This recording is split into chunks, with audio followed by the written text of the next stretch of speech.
Okay, we have a couple questions from the audience here. Let's see. The first one here is, can Bill Clinton's past take down Hillary Clinton's future? I will also say, can you throw Hillary Clinton's past in there? Can the things from the 90s count now? Well, so it feels like this campaign is going to be a lot about Hillary Clinton and Bill Clinton's past and Donald Trump's past. I mean, elections are supposed to be about the future, and it feels like we're not having that conversation, although we'll try to actually, one of our jobs is to try to take the conversation and make it about the future and people's lives, not about adjudicating the past, except where the past goes to character and temperament, which is crucial because we're not going to be there when the big decisions are made, and you need people who have the character and temperament for the job. So, I don't know. We are in...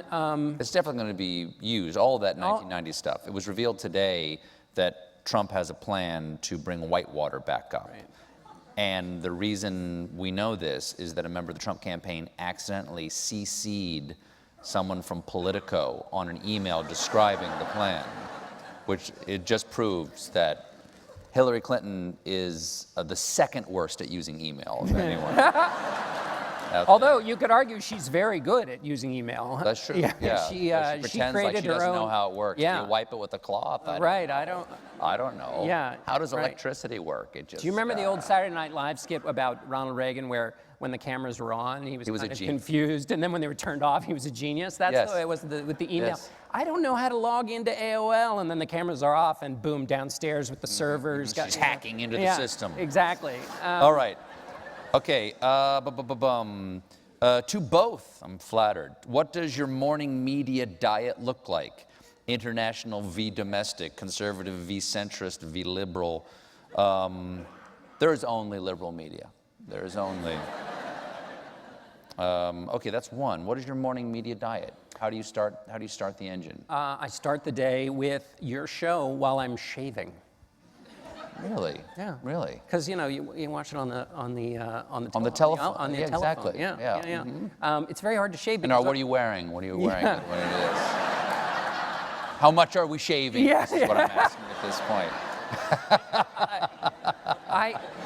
Well, I've already confessed that every Friday, even though my show is not as politically focused as it used to be, I still every Friday or Thursday night now, I'm obsessed with the political gab fest. Yeah. Normally it's white tie for the shaving. Mm-hmm. But just here and here, like a Chippendales dancer. Oh. You can totally pull it off. We're gonna have to let them pull it off. We're gonna have to let them. We got to find somebody to clear the buffer of that image. So what do you go to websites? Where do you go? So it's like the Times, the Journal, the Post? It starts with the big paper. I use a lot. The physical paper. Yeah. Oh God, I love the physical paper. Sure. And I still have the little. I just introduced to my daughter the special cutting tool that allows you to cut actual newspaper, that we used to use in the old days to cut out an actual article without like scissors, because they only let me have the ones with the rounded edges. And this one, this is the tool, nice clean cut. You get your So I love the physical paper because you get the layout of what's important right in front of you. You can skim. These 3 paragraphs are just setting up the idea you already know. So now you go to the 4th one. But the problem is that I spend so much of my time going over notes of things that I basically take notes from the paper, like in these notebooks, and then I have to translate them into digital. It just takes too much time. So I end up using basically a series of aggregators, and then I use Instapaper and Evernote to basically clip and grab pieces of stories. And you're opining about Evernote is what got me on Evernote. Yeah. How do you feel about it? I like it. Yeah, just grab it and throw it in there, and you got it for later. And you know about Command A? No. So any website you're on, are you Mac or PC? It's a very personal question. Yeah, no, sorry. Whichever you happen to be, you highlight a web page, the text you want, and then you hit Command A, and it shoots it right into Evernote. Oh, I'm in. You don't even have to open anything else up. For me, at night, I get a news digest from my staff. That's the first thing. I go to bed, I've got a nighttime news digest.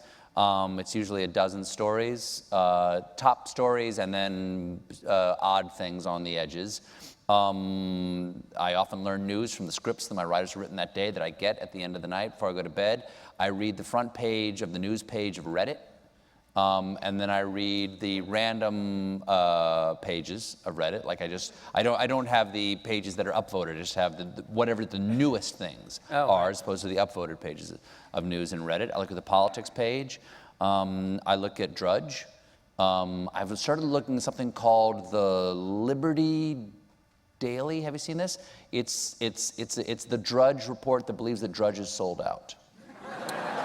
It's the anti-Trump Drudge report, which is really fascinating. I look at HuffPo, the New York Times. I look at CNN. But then I say that a lot of it comes from what is being mostly upvoted on the new front page of the news page of Reddit. Because I can discover things in ways that they're being curated in ways that the normal news media doesn't. Right. What about long reads or deep reads? Are you constantly grazing? I do not have time for that bullshit.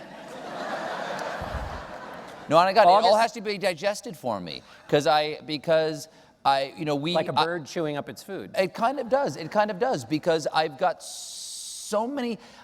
I don't have the top news story of the day. I have what we can make funny. That's my headline. Here's a question. And so I have to consume so much in the hopes that we can find synthesis and intersection between stories, and the juxtaposition of those stories is often where the comedy happens, so I can't go that deep anymore. Like, I also don't have Fridays to catch up. We did 20 months on super PACs on the old show. That was deep reads constantly. Yeah.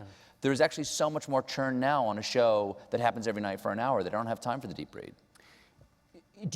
Is that purely a time thing, or have you found yourself incapable of doing? No, because I'm incapable of. Reading is harder because digital media and video makes reading not the natural muscle you're using all the time. Yeah, I just wonder whether, here's where I'm going with this, is I don't think I could have read, as a kid now, read The Lord of the Rings. Because I would have been, through the songs, who would have the patience for that? You would get distracted by something else. Oh, slender as a willow wand, oh, clearer than clear water. Okay. That was an alley-oop. Yeah, thank you very much. That's top home. Thank you very much. Okay. We've already answered, what is Bernie up to? Okay. Well, is there anything you haven't said about what Bernie is up to? What is he going to do? He's going to stay until the convention. He's in it to win it. Yeah. He says he's going to help raise money to primary against Debbie Wasserman Schultz. It's getting quite serious. Yeah. It is, although we'll see how serious it is after California and New Jersey. And just if the numbers, once the process is all over, I think he's got a serious set of policy issues that he could advocate for. And you could imagine, as ugly as things have gotten, and again, whatever they work out between Bernie Sanders and Hillary Clinton, there is still this constituency out there that has been out there in 2004 with Dean, that was there with McGovern in '62, that was there in '92 with Jerry Brown. The constituency is still there, which thinks that the system is a mess and that it needs to be torn apart and rebuilt. Do those people vote when their candidate doesn't make it? Or do they just stay home? Well, what we've seen in the polls so far is the people who say they won't vote for Hillary Clinton, who are supporting Bernie Sanders, are smaller in number than the people who the people in 2008 who said they wouldn't vote for Barack Obama, who were supporting Hillary Clinton. So the contentiousness in the party based on the polling is less now than it was in 2008. So that's one thing that argues possibly for unity. The other thing would be that the Donald Trump as a candidate would encourage people to turn out to vote. Mm-hmm. Or open a vein. Okay.